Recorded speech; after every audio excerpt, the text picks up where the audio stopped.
दोस्तों, आपने चुनावी जुमला तो सुना होगा, पर क्या आपने कभी फिलोसॉफिकल जुमला सुना है? आज के इस वीडियो में मैं आपको फिलोसॉफिकल आइडियोलॉजिकल जुमला बताने वाला हूँ। देखिए दोस्तों, चुनावी जुमला क्या होता है इसको समझिए। तो 15 लाख आपके अकाउंट में आ जाएंगे, आते नहीं है, इसलिए तो उसको जुमला कहते हैं। तो ये है चुनावी जुमला। इन्फ्लेशन कम हो जाएगा, महंगाई कम हो जाएगी, ये भी है चुनावी जुमला। क्योंकि महंगाई तो बढ़ती जा रही है, कम कहाँ हो रही है, तो ये चुनावी जुमला है। काला धन हमारे देश में वापस आ जाएगा। आया तो नहीं, जो देश में धन था वो और काला हो गया। तो ये सारे चुनावी जुमले। अब आप सोचोगे कि फिलोसॉफिकल जुमला आइडियोलॉजिकल जुमला कौन सा है। डोंट वरी, वो भी बताता हूँ।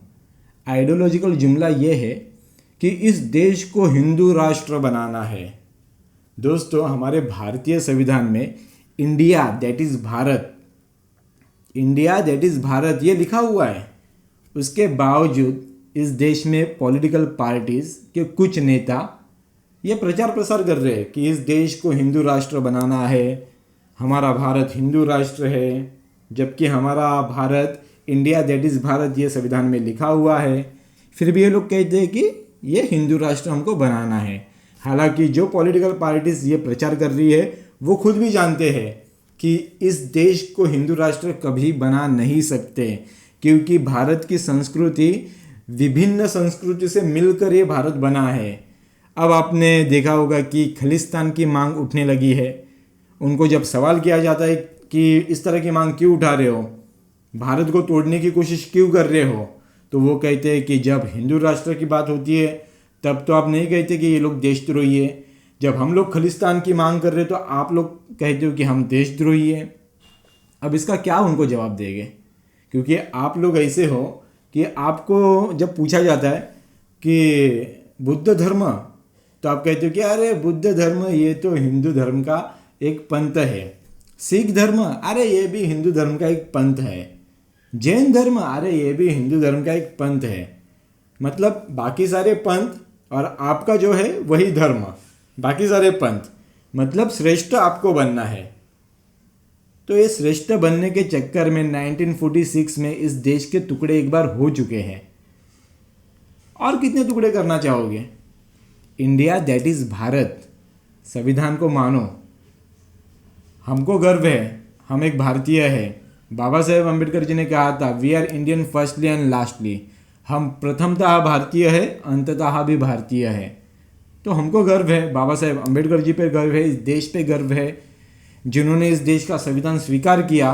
तुम और हम सब पर मुझे गर्व है। हिंदू राष्ट्र की संकल्पना की वजह से आज खालिस्तान की मांग हो रही है, कल द्रविडियनस्तान की भी मांग हो सकती है, दलिस्तान की भी मांग हो सकती है। हालांकि दलिस्तान की मांग कभी होगी नहीं, क्योंकि डॉक्टर बाबा साहेब अम्बेडकर जी ने कहा था, we are Indian firstly and lastly. हम प्रथमतः भारतीय है, अंततः भारतीय है। तो दलिस्तान की तो कभी मांग हो ही नहीं सकती, क्योंकि इस देश के दलितों ने इस देश पर प्रेम किया है। इतना अन्य अत्याचार सहने के बावजूद बाबा साहेब अम्बेडकर जी ने कभी भी अपने लाइफ में दलिस्तान की कभी मांग नहीं की। हालांकि मैंने ओझा सर का एक वीडियो देखा है, उन्होंने उनका ज्ञान बांटते हुए कहा कि बाबा साहेब अम्बेडकर जी ने दलिस्तान की मांग की थी। अरे सेपरेट इलेक्टोरेट और सेपरेट कंट्री की डिमांड करने में आप फ़र्क समझते हो ओझा? तो क्या मतलब क्या बोझा है आपके ऊपर कि आपको ये समझ में नहीं आ रहा है? सेपरेट इलेक्टोरेट इसकी डिमांड करने को आप कहते हो कि दलित सेपरेट कंट्री की डिमांड कर रहे हैं।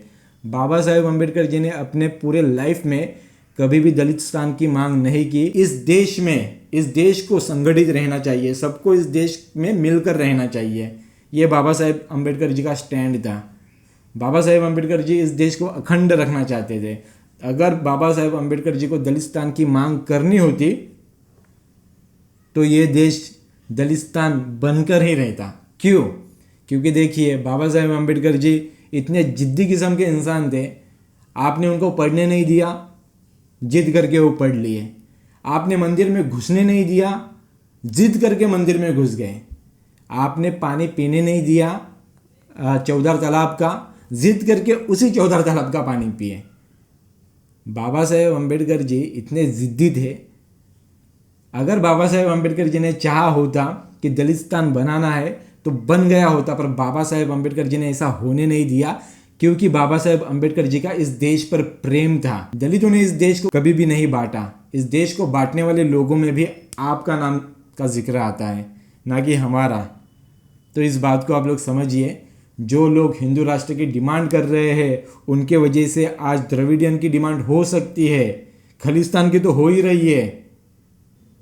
अगर कुछ अज्ञानी लोग, दलित अज्ञानी लोग, उन्होंने दलित की डिमांड कर दी, तो क्या करोगे आप लोग? इस देश को टुकड़े टुकड़े में बांटने के लिए आप लोग जिम्मेदार रहोगे। इसलिए हिंदू राष्ट्र का जो जिद आप लोग कर रहे हो उसको छोड़ दो, और हमारे भारतीय संविधान में जो लिखा है इंडिया दैट इज भारत, इसको मानो, भारतीय संविधान को मानो। आज पंजाब में क्या हो रहा है उसको देख लीजिए आप लोग आँख खोल के। कोई भी कुछ बोल नहीं पा रहा है, ना अमित शाह जी कुछ बोल पा रहे हैं, ना नरेंद्र मोदी जी कुछ बोल पा रहे हैं, क्योंकि दे नोज, हिस्ट्री उन्होंने भी पढ़ी है, पता है उनको ये डिमांड कब की है। तो धर्म के आधार पर इस देश को मत बांटो।